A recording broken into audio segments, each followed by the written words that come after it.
সমস্ত প্রশংসা আল্লাহ তাআলার জন্য।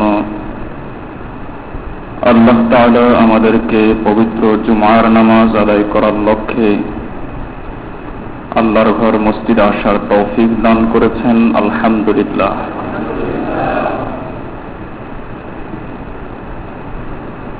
গত 3 সপ্তাহ থেকে আলহামদুলিল্লাহ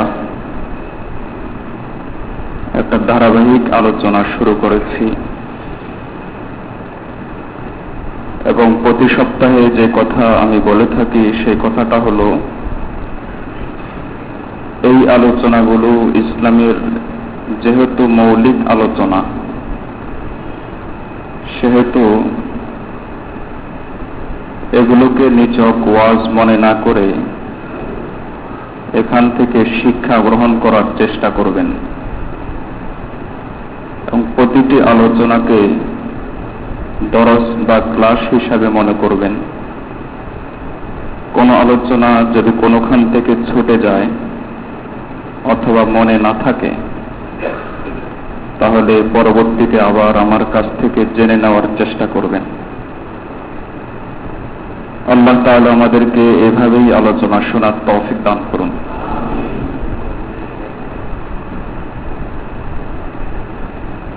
আলোচনা শুরু করেছিলাম, বলেছিলাম যে ইসলাম মূলত 2 ভাগে, ইসলামের সমস্ত বিষয় মূলত 2 ভাগে বিভক্ত। এক ভাগের সম্পর্ক আকীদা বিশ্বাসের সাথে, আর আরেক ভাগের সম্পর্ক আমলের সাথে। আকীদা বিশ্বাসের সাথে সম্পর্ক যে ভাগ, তাকে বলা হয় ঈমান বা ঈমানিয়াত, বহুবচনে ঈমানিয়াত, কিংবা আকীদা, বহুবচনে আকাঈদ। আর আমলের সাথে সম্পৃক্ত যেই অংশ, সেই অংশকে একবচনে বলা হয় হুকুম বা বিধান, আর বহুবচনে বলা হয় বিধানাবলী বা আহকাম। যেহেতু প্রথম ভাগটা হলো মূল ফাউন্ডেশন, সেহেতু প্রথম ভাগের আলোচনা শুরু করতে গিয়ে বলেছিলাম যে এই ভাগটা আবার 2 ভাগে বিভক্ত। এক হলো আল্লাহর উপর ঈমান, আর বাকিগুলো হলো আল্লাহর উপর ঈমান আনার প্রয়োজনে রাসূলের উপর ঈমান, কিতাবসমূহের উপর ঈমান, আখিরাতের উপর ঈমান, ফেরেশতাকুলের উপর ঈমান, তাকদীরের ভালো মন্দ বিশ্বাসের উপর ঈমান।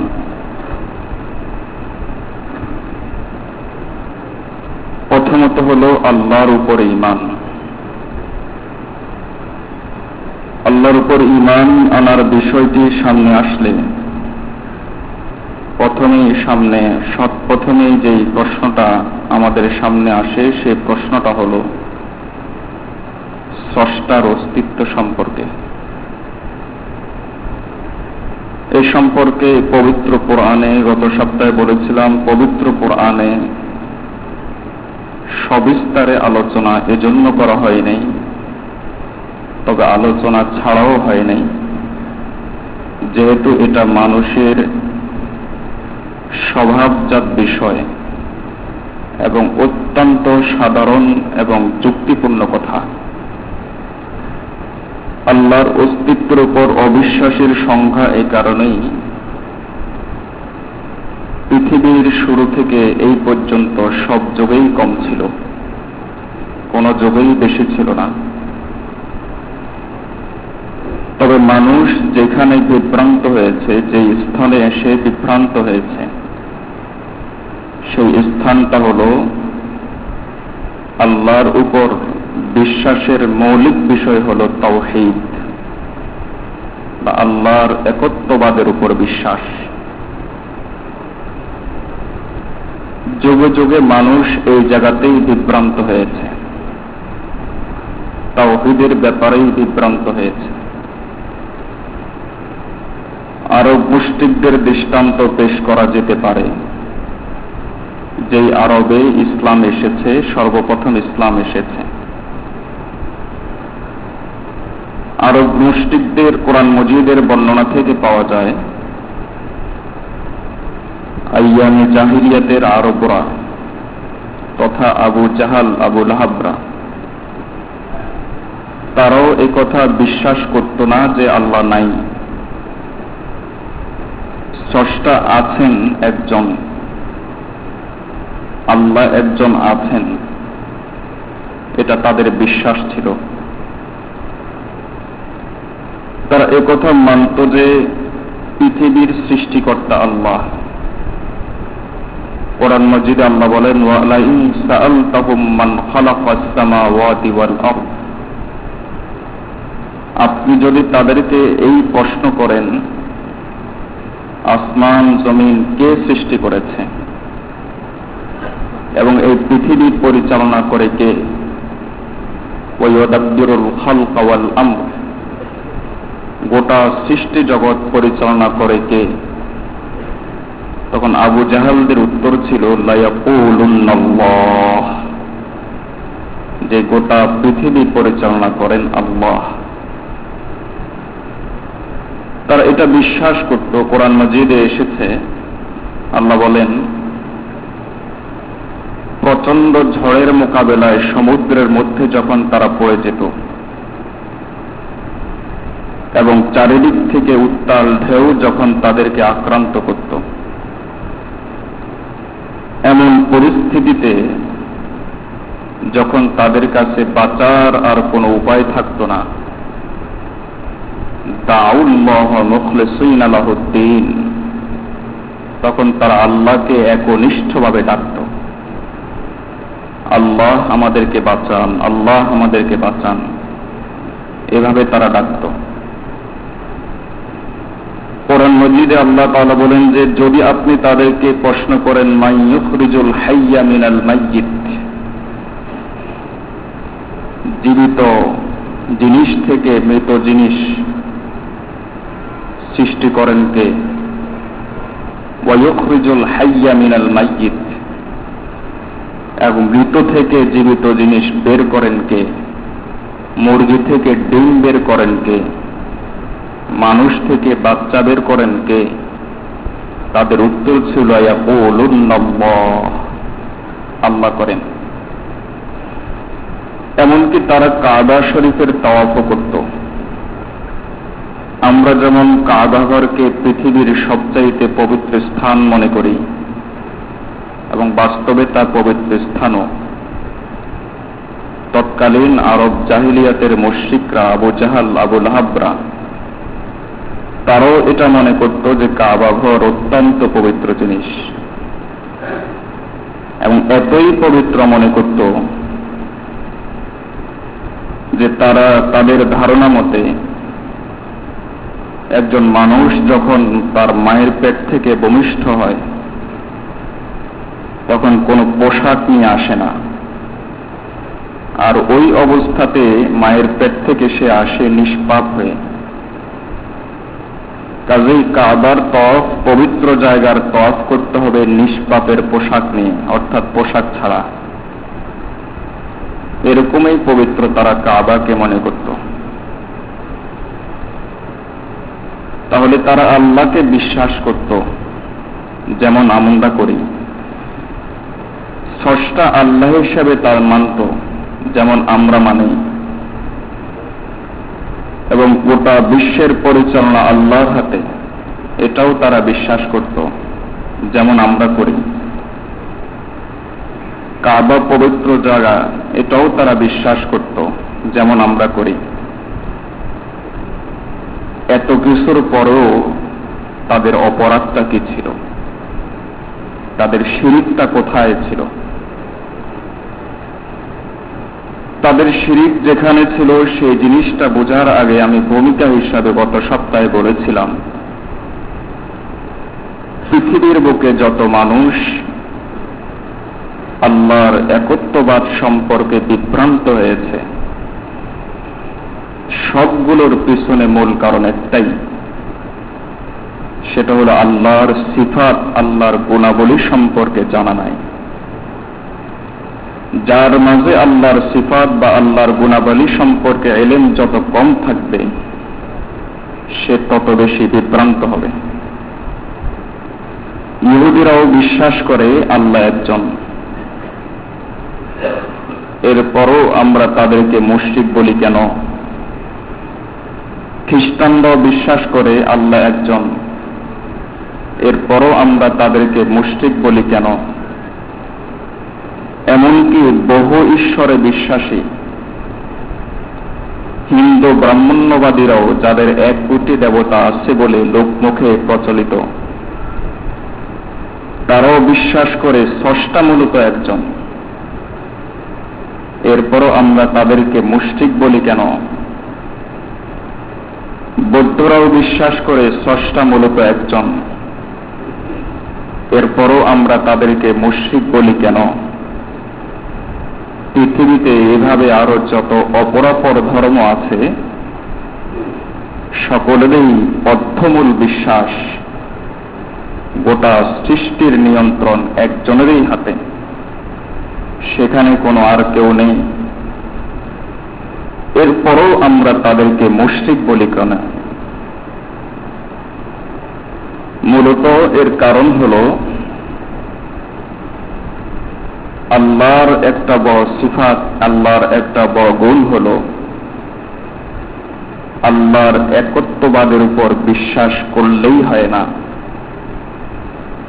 যেমন আল্লাহর একত্ববাদের উপর, আল্লাহ একজন, এতটুকু যদি আল্লাহর একত্ববাদ হয়,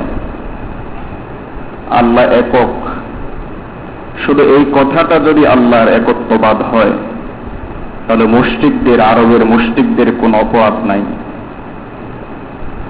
এবং শুধু আল্লাহ একক, এতটুকু কথা যদি আল্লাহর একত্ববাদ হয়, তাহলে ইহুদি দুনিয়ারও কোনো অপরাধ নাই। আল্লাহ একক, এতটুকু যদি আল্লাহর এতটুকু কথা যদি একত্ববাদ হয়, তাহলে খ্রিস্টান এবং হিন্দু অপরাপর ধর্মাবলম্বীদেরও কোনো অপরাধ নাই। আমার কথা আগা থেকে গোড়া পর্যন্ত খুব মনোযোগ সহকারে শুনবেন, তাহলে বিষয়গুলো পরিষ্কার হবে। তাহলে বোঝা গেল ইসলাম আল্লাহর একত্ববাদ সম্পর্কে যে ধারণা পেশ করে, সেই ধারণা আর অপরাপর ধর্মের ধারণা এক নয়। কারণ আল্লাহ একক বা আল্লাহ একজন আছেন, এই কথার বিশ্বাস শুধু আমাদের না সকল ধর্মের? সকল ধর্মের।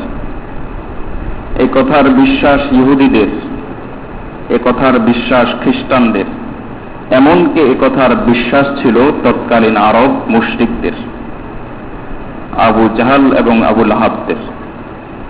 কোরআন মজিদ থেকে এই 3টা দৃষ্টান্ত পেশ করেছে যে আল্লাহ রাসূলুল্লাহ সাল্লাল্লাহু আলাইহি ওয়াসাল্লামকে শিখিয়ে দিচ্ছেন যে আপনি তাদেরকে প্রশ্ন করুন এই এই বিষয়ে, তখন তারা বলবে যে এই বিষয়ের স্রষ্টা একমাত্র আল্লাহ। তাহলে বোঝা গেল যে ইসলাম তাওহীদ সম্পর্কে যে ধারণা দেয়, সেটা আল্লাহ একক, আল্লাহ একজন আছেন এই কথার ভিতরে সীমাবদ্ধ নয়। আল্লাহ একজন এবং আল্লাহ একক, এ কথার ভিতরে যদি তাওহীদ সীমাবদ্ধ হতো, যদি আল্লাহর একত্ববাদের বিষয়টি সীমাবদ্ধ হতো, তাহলে আমাদের মাঝে আর অপর ধর্মাবলম্বীদের মাঝে কোনো ব্যবধান থাকে না। তাহলে ইসলাম তাওহীদ সম্পর্কে যে কথাটা পরিষ্কার ভাষায় বলে, তাওহীদের মূলত 2টি অংশ। একটা অংশ হলো লা ইলাহা, আর একটা অংশ হলো ইল্লাল্লাহ। তাওহীদের কয় অংশ? এক অংশ লা ইলাহা, আর এক অংশ ইল্লাল্লাহ। ইহুদিরা মুশরিক কেন? ইল্লাল্লাহ মানে আল্লাহ একজন মানে, তবে লা ইলাহা মানে না। খ্রিস্টানরা মুশরিক কেন? ইল্লাল্লাহ মানে আল্লাহ একজন মানে, তবে লা ইলাহা মানে না। হিন্দুরা মুশরিক কেন? ইল্লাল্লাহ মানে, তবে লা ইলাহা মানে না। এমনকি তৎকালীন আরবের কাফির মুশরিকরা, তারা মুশরিক কেন? তারাও ইল্লাল্লাহ মানত, তবে লা ইলাহা মানত না। এজন্যই আমরা যতটুকু তাওহীদ বুঝি, যদি বুঝার বিষয় আসে, মানার বিষয় নয়, বুঝার বিষয়, যদি বুঝার বিষয় আসে, তাহলে আমাদের চাইতে তাওহীদ বেশি বুঝতো আরবের মুশরিকরা। এর কারণ হলো, আমরা হাদিস, বিশুদ্ধ হাদিস আমরা পেয়েছি যে রাসূলুল্লাহ সাল্লাল্লাহু আলাইহি ওয়াসাল্লাম যখন পাহাড়ের চূড়ায় উঠে ঘোষণা দিলেন, আমি যদি বলি এই পাহাড়ের পিছন দিক থেকে, আবু কুবাইস নামক পাহাড়, এই পাহাড়ের পিছন দিক থেকে একদল শত্রু আসবে, ক্ষিপ্র গতিতে এসে তোমাদের উপর আক্রমণ করে সবকিছু তছনছ করে দিয়ে চলে যাবে, বলো তোমরা বিশ্বাস করবে? আরবের মুশরিকরা এক বাক্যে বলেছিল, হ্যাঁ বিশ্বাস করব। রাসূলুল্লাহ সাল্লাল্লাহু আলাইহি ওয়াসাল্লাম এরপর বললেন, তাহলে আমি তোমাদেরকে একটা ঘোষণা দিচ্ছি, শোনো, কুলু লা ইলাহা ইল্লাল্লাহ, বলো লা ইলাহা ইল্লাল্লাহ, তুফলিহুন, সফল হয়ে যাবে। পারস্য রোম সাম্রাজ্যের মতো সাম্রাজ্য তোমাদের পায়ের তলায় চলে আসবে, শুধু লা ইলাহা ইল্লাল্লাহ বলো। কি এমন পাওয়ার যে লা ইলাহা ইল্লাল্লাহর মাধ্যমে গোটা পৃথিবী পায়ের তলায় চলে আসবে? তাহলে বোঝা গেল আরবের মুশরিকরা এটা বুঝতো, বুঝেই তারা বলল যে আমরা এটা মানব না। প্রশ্ন হয়, তারা তো আল্লাহ একজন মানে, এরপরও লা ইলাহা ইল্লাল্লাহ তারা কেন মানল না? কারণ লা ইলাহা ইল্লাল্লাহ তারা যে পরিমাণে বুঝেছে, আমরা সেই পরিমাণে বুঝি না। কোরআন মজিদে আল্লাহ তাআলা আরব মুশরিকদের, আরব কাফেরদের বিভিন্ন চাল চলন, অভ্যাসের বিবরণ দিতে গিয়ে আল্লাহ বলেন, وَإِذَا قِيلَ لَهُمْ لَا إِلَهَ إِلَّا اللَّهُ, আল্লাহ রাসূল সাল্লাল্লাহু আলাইহি ওয়াসাল্লাম যখন তাদেরকে এই কথা শিখালেন, লা ইলাহা ইল্লাল্লাহ, তখন তারা অহংকার করা শুরু করে দিল। আর তারা বলল যে আমরা কি আমাদের ইলাহগুলোকে শুধুমাত্র একজন পাগল কবির কথায় ছেড়ে দিব? তাহলে কি হলো লা ইলাহা ইল্লাল্লাহ বললে? কি হতো? তারা তো আল্লাহ একজন মানেই, স্রষ্টা একজন মানেই, পৃথিবীর নিয়ন্ত্রণকারী একজন, এ কথা তারা স্বীকারই করে, এবং আসমান জমিনের নিয়ন্ত্রণ একমাত্র আল্লাহর হাতে, এখানে কোনো শরীক নাই, এ কথাও তারা স্বীকার করে। এরপরও তারা লা ইলাহা ইল্লাল্লাহ বলার কারণে কেন আল্লাহ রাসূলকে তারা পাগল বলল? আল্লাহ মাফ করুন। কেন আল্লাহ রাসূল সাল্লাল্লাহু আলাইহি ওয়াসাল্লামকে তারা কবি বলল? কেন আল্লাহ রাসূল সাল্লাল্লাহু আলাইহি ওয়াসাল্লামের উপর এত নির্যাতন নেমে আসলো? কেন সাহাবায়ে কেরামের উপর এত নির্যাতন নেমে আসলো? কেন বেলালকে উত্তপ্ত মরুভূমির উপর দিয়ে টেনে হেঁচড়ে নেওয়া হলো? কেন খাব্বাবকে শহীদ করা হলো? কেন খুবাইবকে শহীদ করা হলো? কেন এই কষ্টগুলো? কেন সুমাইয়ার গোপন অঙ্গের ভিতরে তরবারি ঢুকিয়ে তাকে শহীদ করে দেওয়া হলো? আল্লাহ তো একজন, তারা মানতই। তাহলে লা ইলাহা ইল্লাল্লাহ এমন কি জিনিস, এমন কি পাওয়ার, এমন কি শক্তি তার মাঝে আছে যে যেই কারণে তারা এই জিনিসটা মানতে রাজি হয় নাই।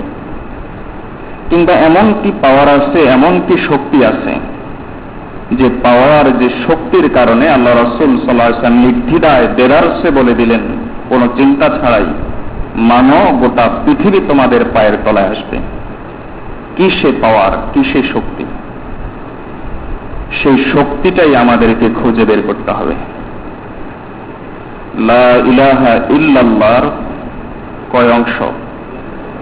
একটা অংশ হলো লা ইলাহা, আর একটা অংশ ইল্লাল্লাহ। কোরআন মজিদে আল্লাহ তাআলা ঈমান পরিপূর্ণ হওয়ার জন্য দুইটা দিক বলেছেন। একটা হলো তাগুত অস্বীকার করো, নম্বর 2 হলো আল্লাহ এক মানো।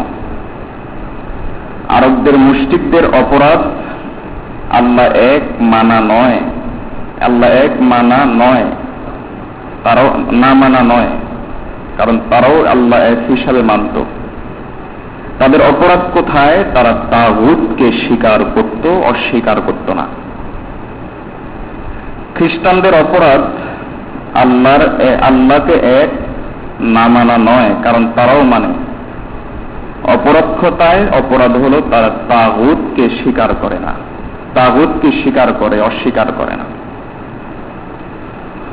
লা ইলাহা ইল্লাল্লাহর এই দুইটা অংশের মধ্যে লা ইলাহার মাধ্যমে সমস্ত তাগুতকে অস্বীকার করা হয়েছে, আর ইল্লাল্লাহর মাধ্যমে আল্লাহর একত্ববাদকে সাব্যস্ত করা হয়েছে। আল্লাহর একত্ববাদকে সাব্যস্ত করলেই, আল্লাহ একজন, আল্লাহ একক, স্রষ্টা একমাত্র তিনি, একথা মানলেই মুসলিম হওয়া যায় না। মুসলিম হওয়ার জন্য প্রথম শর্ত হলো আগে মেনে নিতে হয় লা ইলাহা, নম্বর 2 আসে ইল্লাল্লাহ। সিরিয়াল নম্বর 1 আসে লা ইলাহা, সিরিয়াল নম্বর 2 আসে ইল্লাল্লাহ। লা ইলাহা কি জিনিস? লা ইলাহা কি জিনিস, কি বস্তু, এর মধ্যে কি পাওয়ার, কি শক্তি, সেই শক্তিটা বুঝতে হলে লা ইলাহার ব্যাখ্যা বুঝতে হবে। লা ইলাহার ব্যাখ্যার মুফাসসিরিন কেরাম তারা এভাবে দিয়ে থাকেন, ইলাহ এর অর্থ হলো, কোরআন মজিদে আল্লাহ যে বলেছেন ওয়াজতানিবুত তাগুত, তাগুতকে তোমরা অস্বীকার করো, তাগুত থেকে বেঁচে থাকো। লা ইলাহার মাধ্যমে সে তাগুতকে অস্বীকার করা হয়েছে। তাহলে প্রশ্ন হলো তাগুত কাকে বলে? যদি আল্লাহর একত্ববাদের উপর অর্ধেক ঈমান আনতে চান, না পরিপূর্ণ? পরিপূর্ণ ঈমান আনতে হলে শুধু আল্লাহ এক মানলেই হবে, না লা ইলাহা লাগবে? তাগুতকে অস্বীকার করা লাগবে। সে তাগুত কি জিনিস? তাফসীরের মধ্যে সমস্ত মুফাসসির মোটামুটি কাছাকাছি কথা বলেছেন। সেই কথার সার সংক্ষেপ উল্লেখ করেছেন তাফসীরে রুহুল মাআনির লেখক আল্লামা মাহমুদ আলুসি বাগদাদী রাহমাতুল্লাহ আলাইহি। লা ইলাহা কি জিনিস সেটা বুঝতে হলে বুঝতে হবে যে আল্লাহর গুণগুলো, মৌলিক গুণগুলো কি কি। আল্লাহর মৌলিক গুণের মধ্যে 1 নম্বর গুণ হলো আল্লাহ রব। 1 নম্বর গুণ হলো আল্লাহ রব। আমি এক শব্দে তাগুতের ব্যাখ্যা দিয়ে দিব না, আপনাদেরকে অপেক্ষা করাবো, কারণ এটা এমন এক জিনিস, এমন এক বস্তু, যে বস্তু অস্বীকার করা ছাড়া ঈমান আপনার হবেই না, পরিপূর্ণতা নয়, ঈমান হবেই না। এইটা এমন এক বস্তু, এমন এক জিনিস, যেটা অস্বীকার করা ছাড়া ঈমান পরিপূর্ণ হবে না, না হবেই না, হবেই না। এজন্য লা ইলাহা বুঝতে হলে আগে বুঝতে হবে আল্লাহর মৌলিক গুণগুলো কি কি। এমন কোন বিষয় নেই যে বিষয় কোরআন হাদিসে তার ব্যাখ্যা নেই। সমস্ত বিষয় সম্পর্কে কোরআন হাদিসে আল্লাহ এবং তার রাসূল সাল্লাল্লাহু আলাইহি ওয়াসাল্লাম ব্যাখ্যা দিয়ে গিয়েছেন। আল্লাহ তাআলা কোরআন মজিদে বলেছেন উদখুলু ফিস সিলমি কাফা, অর্ধেক মুসলমান নয়, পরিপূর্ণ মুসলমান হও। পরিপূর্ণ মুসলমান হওয়ার জন্য আল্লাহ নির্দেশ দিয়েছেন কোন বিবরণ ছাড়া, ব্যাখ্যা ছাড়া, না ব্যাখ্যা সহ? ব্যাখ্যা সহ। আল্লাহর প্রধান মৌলিক গুণ হলো আল্লাহ রব। একটা একটা করে মাথায় ঢুকান। আল্লাহর প্রধান মৌলিক গুণ আল্লাহ রব। আল্লাহর প্রধান মৌলিক গুণ আল্লাহ রব। এজন্যই আপনি সূরা ফাতিহা দেখেন, আলহামদুলিল্লাহ, আল্লাহর সমস্ত প্রশংসা। আপনাকে জিজ্ঞেস করি, আল্লাহর সমস্ত প্রশংসা এটা কি আরবের মুশরিকরা অস্বীকার করে? পিছনের কথা বুঝে থাকলে বলুন, এটা আরবের সমস্ত মুশরিকরা অস্বীকার করে, একজন মুশরিক অস্বীকার করে না। আল্লাহর সমস্ত প্রশংসা এটা কি ইহুদিরা অস্বীকার করে, খ্রিস্টানরা করে, এমনকি বহু ঈশ্বরে বিশ্বাসী হিন্দুরাও করে না। হয়তো তারা আল্লাহ নাম দেয় না, তো অলমাইটি সমস্ত ক্ষমতার অধিকারী একজন আছেন এই কথা তারা স্বীকার করে, আর সমস্ত প্রশংসা তার। কিন্তু আল্লাহ এতটুকুর মধ্যেই সীমাবদ্ধ না থেকে আল্লাহ তার তাওহীদের যেই একত্ববাদের ধারণা তিনি দিতে চাচ্ছেন, যেই একত্ববাদ স্বীকার না করলে একজন মুসলমানই হয় না, সেই একত্ববাদ সম্পর্কে বিবরণ দিতে গিয়ে আল্লাহ প্রথমেই আনলেন রব্বুল আলামিন। সমস্ত গোটা বিশ্ব জাহানের রব যিনি, তিনি আল্লাহ। রব কাকে বলে? মুফাসসিরিন কেরাম বলেন, যার মাঝে তিনটা গুণের সমষ্টি থাকে তার নাম রব। কয় গুণের সমষ্টিকে রব বলে? রব শব্দের অর্থ পালন কর্তা, আমরা বাংলায় বলি। এই অর্থ সম্পূর্ণ অর্থ নয়, পরিপূর্ণ অর্থ নয়। রব এমন এক শব্দ, এই শব্দের বাংলাই করা যায় না, এবং এমন এক শব্দ, এই শব্দের অন্য কোনো ভাষায় তর্জমাই করা যায় না। এটা একটা অপরিপূর্ণ অর্থ আমরা বলি, সেটা হলো পালন কর্তা। পালন কর্তা রব শব্দের, পালন কর্তা বা প্রভু, রব শব্দের পরিপূর্ণ অর্থ না অপরিপূর্ণ? অপরিপূর্ণ। মূলত তিনটা গুণ যার মাঝে থাকে তিনি হলেন রব। সুতরাং আল্লাহর প্রধান গুণ হলো একের ভিতরে তিন। রব হলো আল্লাহর প্রধান গুণ, আর একের ভিতরে তিন। নম্বর এক, যিনি সৃষ্টি করেন। নম্বর দুই, যিনি রক্ষা করেন। নম্বর তিন, যিনি রিজিক দান করেন। কয় গুণ থাকলে রব বলা হয়? নম্বর এক, যিনি সৃষ্টিকর্তা। নম্বর দুই, যিনি রক্ষাকর্তা। নম্বর তিন, যিনি রিজিক দাতা। এটা হলো আল্লাহর প্রধান গুণ।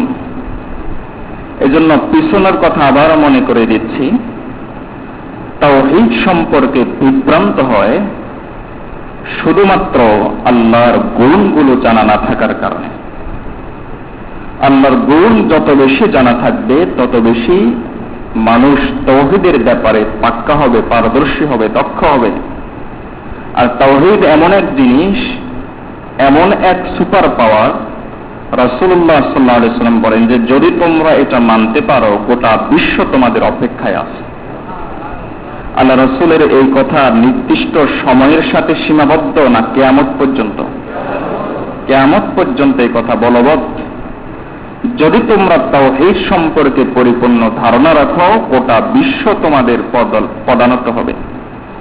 রাসূলুল্লাহ সাল্লাল্লাহু আলাইহি ওয়াসাল্লাম এই কথা বলার পরেও আজকে মুসলমানদের সংখ্যা প্রায় 200 কোটি।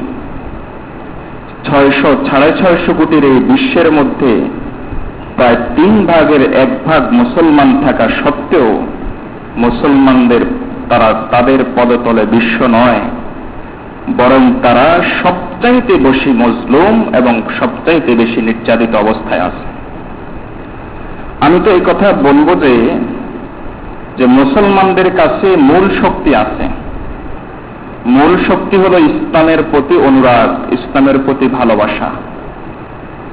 এই শক্তিটা আছে।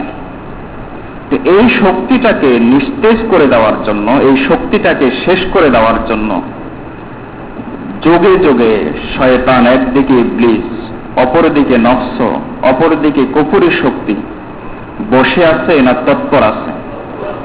তাহলে মূল জিনিস আমাদের কাছে নাই এরকম নয়, মূল জিনিস আমাদের কাছে আছে। আমরা মূল জিনিসটার মূল্যায়ন জানি না, মূল জিনিসটা কি সেটাই আমরা বুঝি না। রব তিনটা জিনিসের সমন্বিত নাম, একটা হলো স্রষ্টা, একটা হলো বলেন রক্ষাকর্তা, নম্বর 3 রিজিকদাতা। স্রষ্টা, রক্ষাকর্তা, রিজিকদাতা, এই তিনটার ব্যাখ্যা এবং আল্লাহর আরো মৌলিক গুণ কি কি সে সম্পর্কে ইনশাআল্লাহ আগামী সপ্তাহে আলোচনা করব। আজকে শুধু আপনাদেরকে এতটুকু বোঝালাম, সেটা হলো যে আল্লাহ একজন বা আল্লাহ একক, এই কথা শুধু আমাদের বিশ্বাস না, পৃথিবীর যত ধর্ম আছে সকল ধর্মের বিশ্বাস, সকল ধর্মের বিশ্বাস। কিন্তু এরপরও তারা মুশরিক, আমরা মুশরিক নই, এটা কেন বলি? এবং এরপরেও এমন কি জিনিস আছে যে এই তাওহীদের এই ধারণার ভিতর এমন কি জিনিস আছে যে জিনিস উপস্থাপন করার সময় আল্লাহ রাসূল বলেছেন তুফলিহুন, দুনিয়াতেও তোমরা সফল, আখিরাতেও সফল, দুনিয়াও তোমাদের আখিরাতেও তোমাদের। কি সেই জিনিস, কি সেই পাওয়ার? সেই পাওয়ার বুঝতে হলে বুঝতে হবে লা ইলাহাকে। লা ইলাহা মানে তাগুতকে অস্বীকার করা, আর তাগুতকে অস্বীকার করার কিভাবে হয় সেটা বুঝতে হবে তাগুত কাকে বলে। আর তাগুতের পরিচয় আমি এক শব্দে আপনাদেরকে দেব না, কারণ তাগুতের পরিচয় বুঝতে হলে আগে বুঝতে হবে আল্লাহর মৌলিক গুণগুলো কি কি, কি কি সিফাত হলো আল্লাহর মৌলিক। সেই সিফাতগুলোর মধ্যে থেকে প্রথম গুণ হলো আল্লাহ হলেন রব। রব শব্দের অর্থ পালন কর্তা, অসম্পূর্ণ অর্থ। সম্পূর্ণ অর্থ হলো তিনটা গুণের সমন্বিত নাম হলো রব।